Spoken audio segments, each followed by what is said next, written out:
Hallo und herzlich willkommen bei Passives Einkommen mit Peer-to-Peer.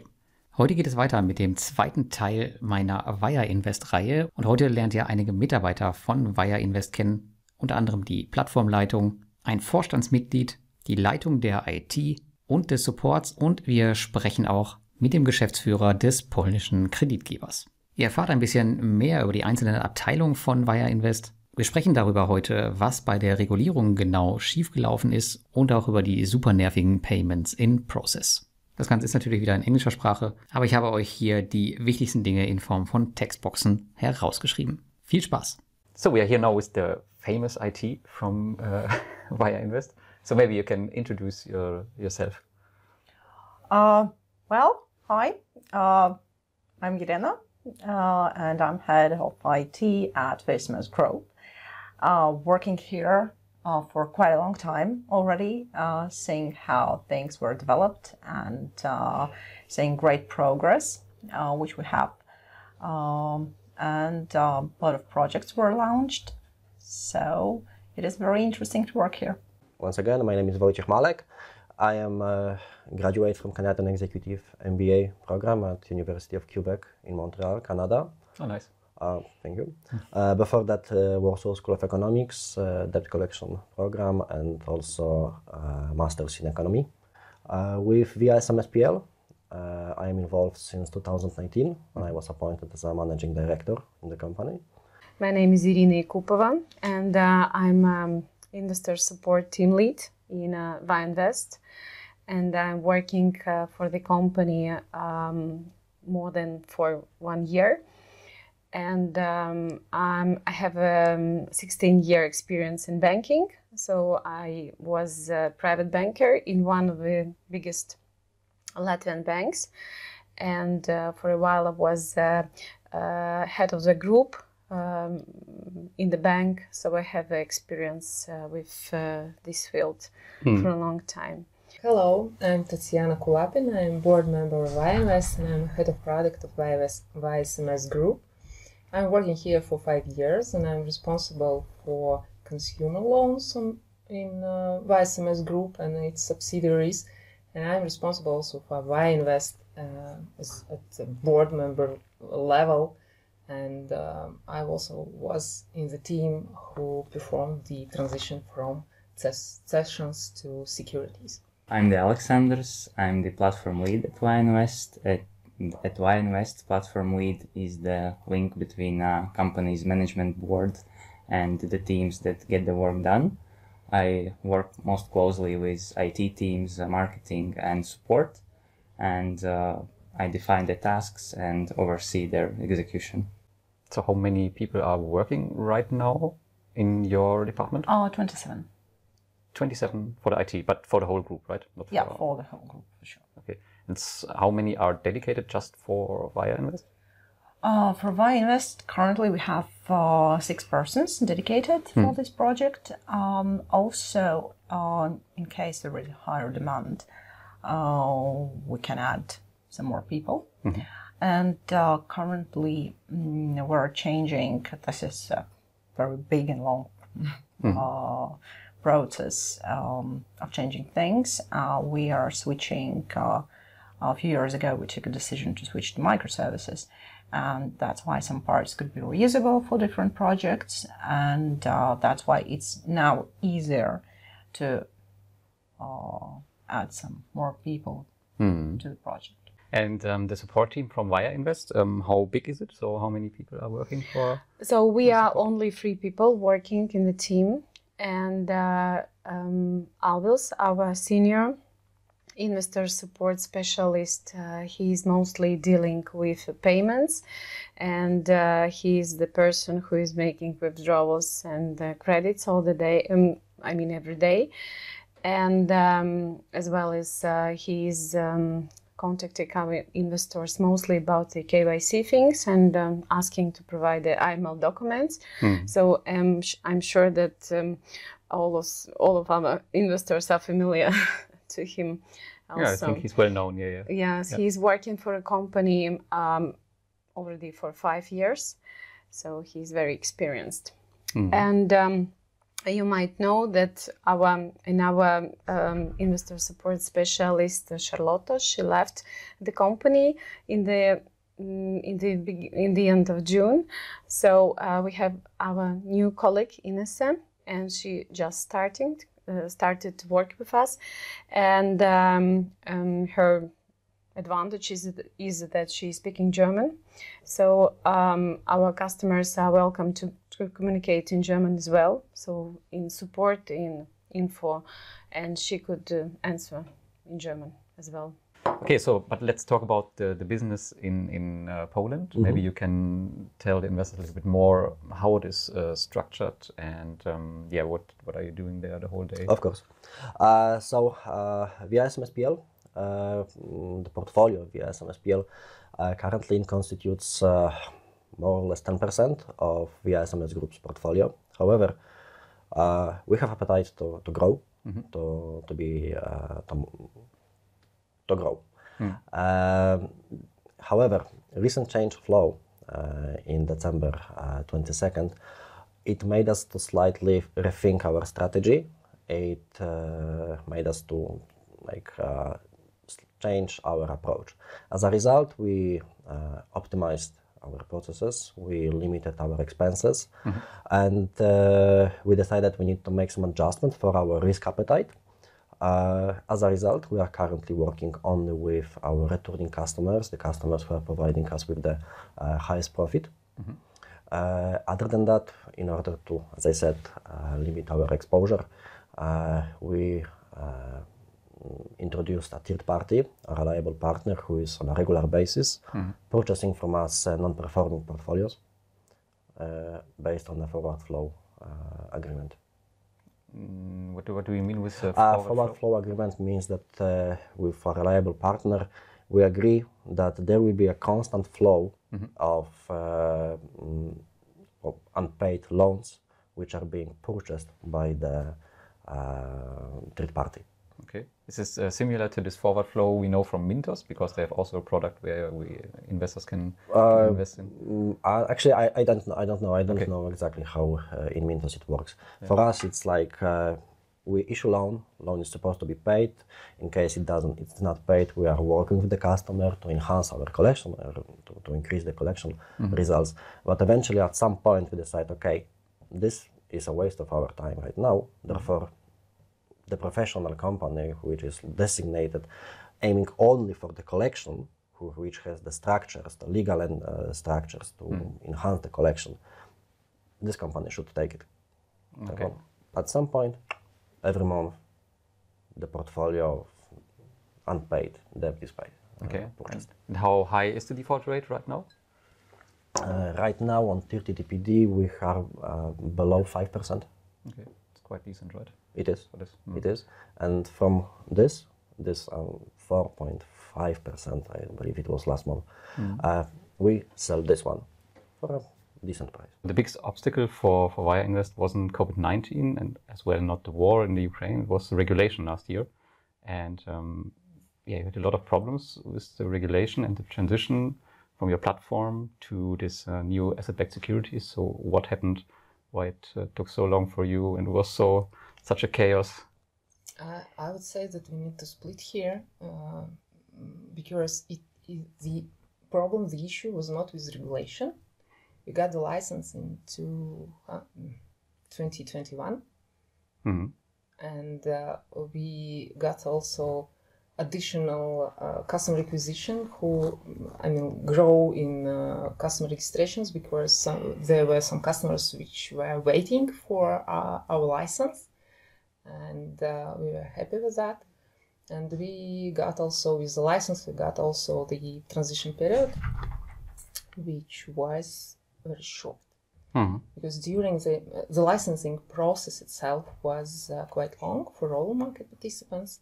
And for instance, I can't remember, but exactly, but the product itself, asset-backed securities, and its kind of a description changed several times, 3 or 4 times. So we have a kind of 4th version. Mm-hmm. And as you understand from the development, you cannot develop the product while it is not approved with regulator, because you need to approve and then to start to develop it. So we got this information how we should switch our securities to financial instruments only in the end of licensing process.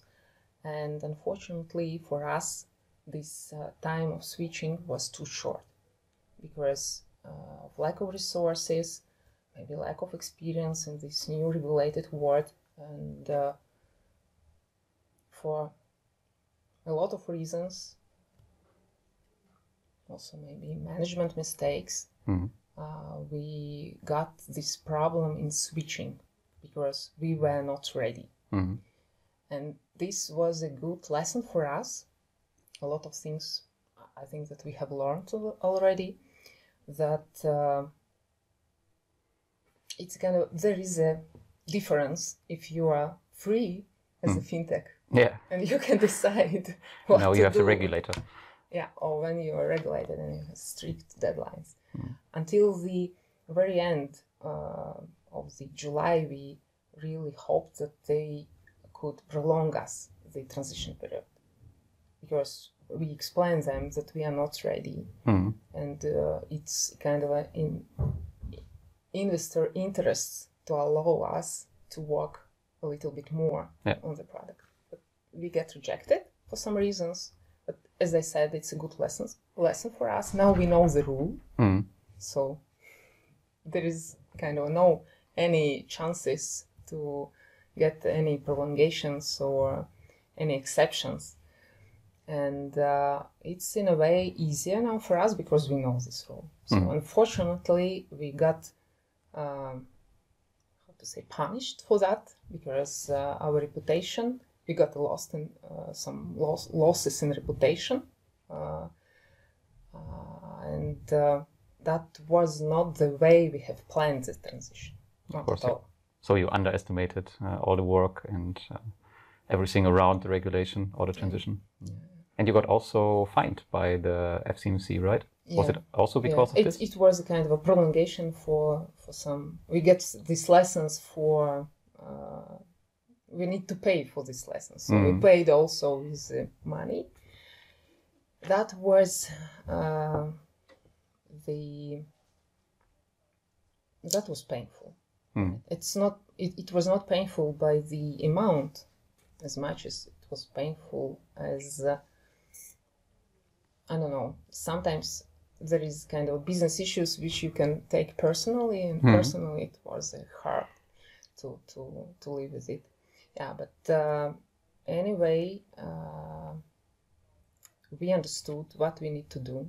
We attracted more people. We hired more people on Viainvest, and I think now we are quite okay. Of course, we continue to prioritize the task, and it's not possible to do everything in one day. Sure, yeah. So, and here our project management skills are necessary to plan and to create a roadmap and to create priorities and to continue working on the transition, because for us, we are somewhere in the middle, to be honest. We have made our homework with regulator. We performed a lot on the backstage, which maybe is not we prioritize our tasks in a way that regulators' tasks are first, but we know that we have debts with investors. Yeah. We need to perform also our tasks, which of course, yeah. Sometimes investors think that nothing happens or nothing is being developed, but there is a lot of works that are being done behind the scenes. So the ones that Tatiana mentioned, so improving our internal processes, internal systems, and so on. And when you say, okay, you can shift the resources, I think one time where you had to shift all the resources was this regulation part, right? Yeah. So probably everyone was working to shift the platform from the old one to this new asset-backed securities. think it was a very stressful time, right? Yes, it was. So what happened there exactly? So from the investor side, it looks like complete chaos. So the account balances was not correct, and the interface also changed all the time. So what happened there during this time? Basically, we have to admit that it wasn't, let's say, fully tested, and especially this front end part, which was left as a last one. So you tested with the production directly? Not like that. but it felt like that. For sure, there was testing, but we were more concentrating on backend to really implement all the calculations correctly, to be sure that everything is calculated correctly, that we are doing this backend part related to money correctly. We were doing integration tests for a few months, running it before launch. But yeah, front end was left as a last part because basically you need, as a developer, you probably know this, that you should have backend first, and then you have all these APIs, you have everything prepared there, and then you can implement it. So that was just logical last part. We have requested prolongation of our transition period from regulator. I heard of it. Yeah, but unfortunately, it wasn't prolonged, and this caused some issues. And yeah, we were just we needed to go as it is. Of course, yeah. And maybe you can reveal how long was your normal working time or working day at this time? You slept directly in the office, or? Not really. We were based in a different office. We didn't have such nice coach, to relax on. So yeah, it wasn't possible. But working day was quite long. Quite long. I can imagine, especially if you are developing something and then the investors came up with some issues and are unhappy and force Viainvest, of course, as well to do something. Yeah, but at the same time, you should understand that we had also some other projects related to loan originators, because we cannot just leave them out for half a year. We're not doing anything for you, because we need to develop them as well for being competitive, to issue more loans, to be able to publish it on Invest. So it's always a question of balancing between, if you're not doing anything for loan originators, you have smaller portfolios there, then you have nothing to publish. So basically you need to develop both sides. I think this is something the investors must understand, that 26 developers you have, right? Or in your department? It's or not only developers, but not only developers. So we are 27, if we count me as well. We have also, for example, system administrators. We have support for all our operators, for customer care of all loan originators. So we are keeping also some back-end systems, which are, let's say, back office. For example, some intranet and such stuff. Yeah, we also should think about this. We should manage network, we should manage a lot of infrastructural stuff, then do development for all the loan originators and also for Invest. It's a regulation. There came also some new features on your platform, which wasn't in place before, like the pending payments, for example. And the pending payments are affecting the return from the investors, right? So why you implemented the pending payments at this time and not before? What was the reason to change it as well in this phase of regulation and chaos? So why the pending payments on top? First of all, pending payments or payments in process is nothing new to the market. No, that's correct, yeah. So we just put it, I don't know the reason why we didn't use it before, but we just added as other platforms do. And if we talk about the financial instruments, I would say that there is no impact on investment return. I don't know, maybe Alexanders know the numbers better, but I think that it should be at the same level for financial instruments. But if you have some funds in pending payments that are not invested in new loans, so the money is stuck in this time, right? Normally, we have up to 7 days. Normally, it is kind of once per week if the loan originator needs to transfer money to investors. We reserve 1 week for all these staff statements, sending, asking for money, transferring, and so on. And if loan originator is late for more than 7 years, 7 days. Oh, sorry. 7 years would be. I hope not 7 years. Hopefully, we will not. But sometimes it feels like that. Yeah. No. It's so hopefully it will be not more than 7 days. 7 days, because I'm looking for this more often. I'm looking at the statistic once per day, just trying to get informed about the possibility of being a loan originator being late before he's late. It's quite important for me, and I know that it's an important topic also for investors. And if a loan originator is late for more than 7 days, 7 days is a grace period. Investor gets his interest rate after these 7 days. He's also compensated for this grace period, and from the next day the interest starts to yield again at the same rate that the investment was. So basically, as Tatiana said, if repayments are made during grace period, then it's fine. Then investor doesn't have this long-standing pending payments. But if it's overdue, then investor gets compensated for the grace period and until the investment is repaid. So there is no cash loss in pending payments with securities. But it's not described, right? Go ahead.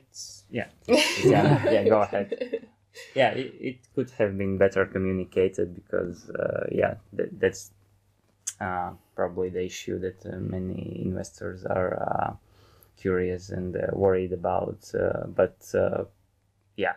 It's turns out it's not that bad as it seems, and maybe we should advertise more, because that's a positive thing for us, that interest keeps being earned. So, of course, yeah. It's written in the prospectuses, but no one, as you know, Yeah. it's the paper. paper. That's a little mistake in our communication, probably, that we should emphasize our benefits more.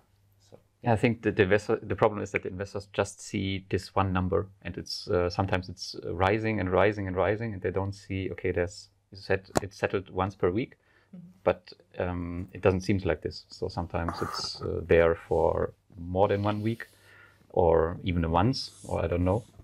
So I'm not sure why it takes sometimes so long, because it's different. The pending payments are different from the ones from Mintos. They're working with external partners, but you it's one company, right? So why it takes so long time to transfer? It's not a kind of I saw these comments about why it is so long, but it's not one company. So for instance, we have loan originator Czech.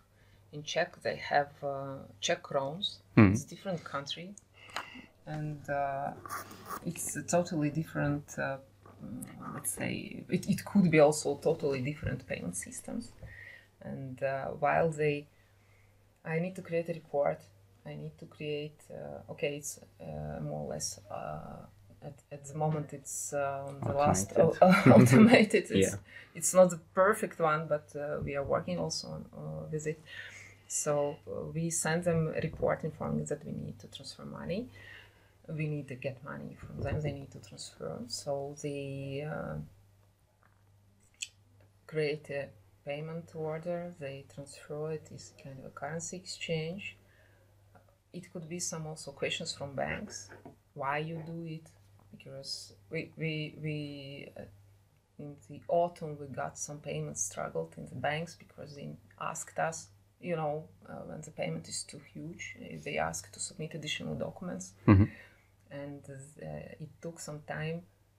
It takes some time, and that case also it was about 1 or 2 weeks when bank analyzed our agreements and asked for additional documents. So we try to do it in the fastest way, and it's quite important for us to cooperate with banks and to submit all papers to be transparent with banks, because they also are regulated, and it's not like they are just for fun investigated our business model.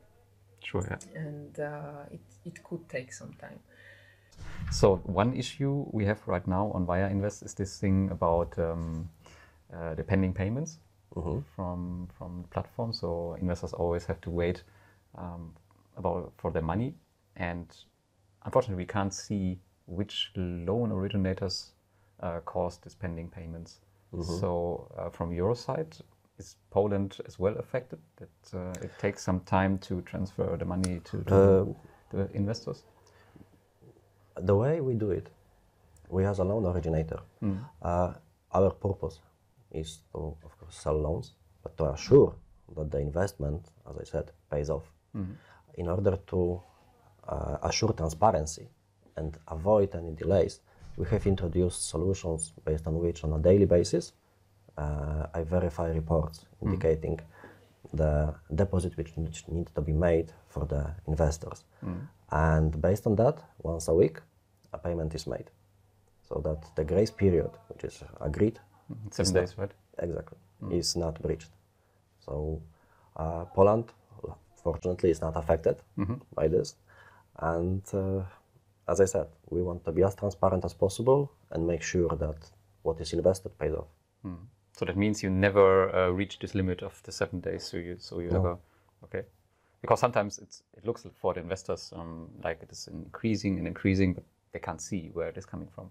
But yeah, this is something I also already discussed with the management. So maybe they can bring a little bit more transparency into the topic. Hopefully. Yeah. But is it possible to make it a little bit more transparent for the investors, that they can see, okay, these pending payments are settled already, and they have maybe a list or something like this? Because just a number, I think it's just misleading. So you can, I think, do some more at this point to make it more transparent. It's a question for me or for you? Yeah, Tanya, please go ahead. No, of course we have a lot of, as I said, we know that we have debts to our investors, and transparency is one of our kind of our first priorities here. Of course, we have nothing to hide, and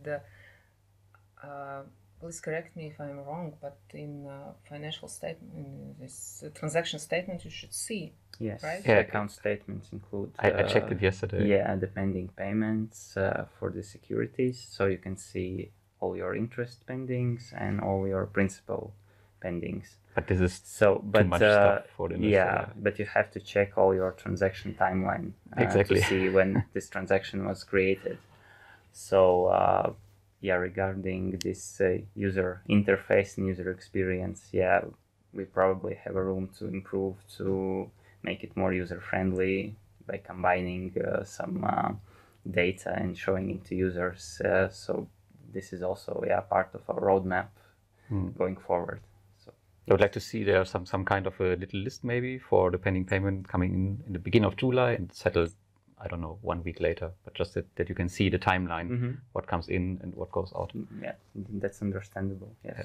So I tried to imagine how it could be, but unfortunately, I feel I have an account at Viainvest, and we use it more for testing. It is real money, but we use it more for testing purposes. And I tried to get this information about Penny, but it was not possible on my account. Yeah, you're a lucky investor. You do not have any pending payments. So. I even haven't ever seen that there could be such a problem. I didn't feel it myself because most probably I do not care about that. But I also understand that for some investors it could be a crucial thing here. Okay, definitely. Especially taking into account that other market participants, the largest one, they are showing this information. So. Yeah, maybe this is as well a good example how you can structure it. You should not copy it, but something similar. Take some ideas. But it's also a good idea for you to invest on Viainvest your own money, at least a little bit.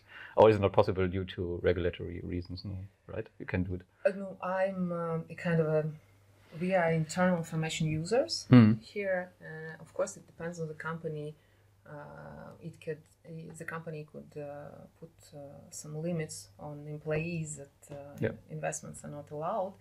For me personally, as a board member of Viainvest, I am not protected because I can use this internal information for my benefit. I can't mention benefit here, but I'm not protected. So if something goes wrong, investors will get these 20,000 or 90%. But as for me, I don't know. I will get nothing. No, but it's funny because normally P2P investors also not really protected, so they are all going into the risk. So I'm not sure if you have that much more risk here. But yeah, of course, you're an employee of the company as well, so it's a double risk for you to invest in your own company. Yeah. Yeah, but it's a kind of a conflict of interest here because could be, especially if there is a secondary market. Yeah. Oh yeah, then it's a different topic. Yeah.